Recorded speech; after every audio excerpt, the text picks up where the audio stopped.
Seguimos visitando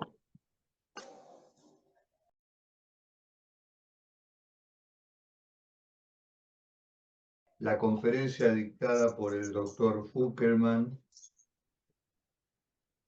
la que estamos leyendo aquí, es la del 6 de octubre de 1994 en el Servicio de Psicopatología del Hospital Español, ¿no? La estructura del sujeto en la infancia.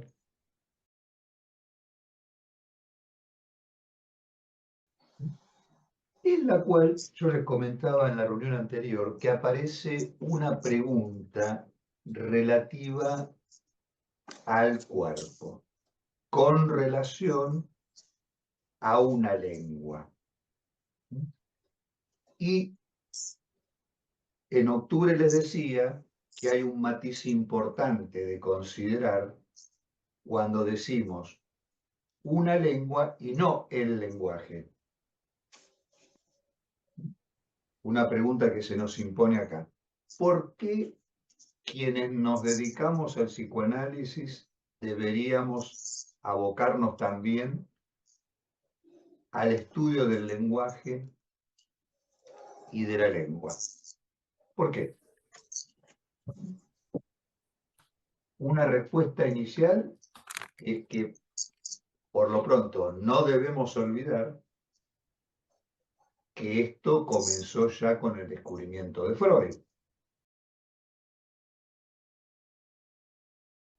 que propone otro abordaje del lenguaje, lo cual fue extraordinario.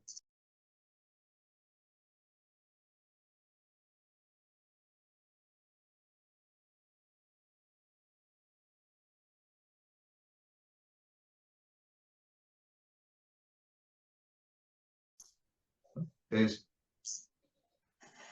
imaginen, tratemos de imaginar la gran audacia de este neurólogo vienés que provenía de la más rancia tradición científica. Hay que solamente leer varios libros dedicados a la biografía de Freud y su vinculación con maestros que justamente tenían esa impronta científica de la época. La audacia, ¿no? En pleno apogeo del principio de la razón, interesarse no solo por lo que los pacientes decían, sino sostener además que los pacientes dicen más de lo que saben, ¿no? Que al decir no saben lo que dicen otra cosa que la que quieren decir, o que hablan para no decir nada. Y considerar, tal como lo hizo Freud, que estas cuestiones que él recortó no eran defectos de la lengua, sino que eran propiedades absolutamente propias y positivas del acto de hablar.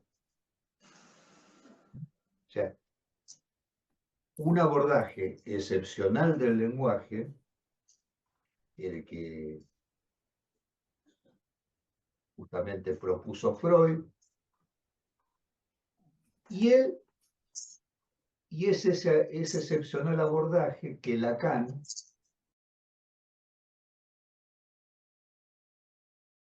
en su retorno a Freud retoma, refinando de manera magistral ese hallazgo freudiano. Yo recuerdo haber estado conversando con Fuckelman allá en la década del 90 y decíamos, qué privilegio hemos tenido en este campo del psicoanálisis que contar con dos genios en un lapso tan corto de tiempo. No es habitual, ¿eh? En el campo de la ciencia no ha ocurrido casi, pero nosotros en nuestro campo tenemos justamente el privilegio, ¿no? de estas dos genialidades, las de Freud y Lacan,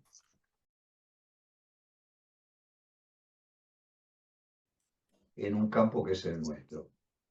Entonces, esta concepción del lenguaje y de la lengua, iniciada por Freud, y refinada por Lacan, revela que cada una de las personas apenas habla, crea una lengua. Y de esto nosotros somos testigos. Es lo que ocurre en nuestro consultorio. Ni bien alguien comienza a hablar,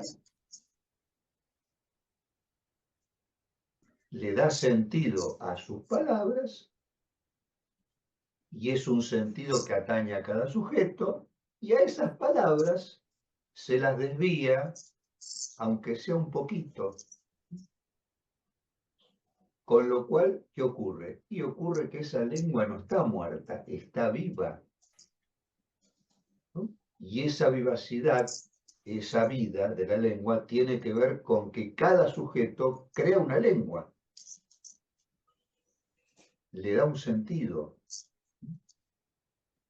Entonces, en nuestra experiencia como analista, entonces nos sentamos frente a un analizante que habla su propia lengua.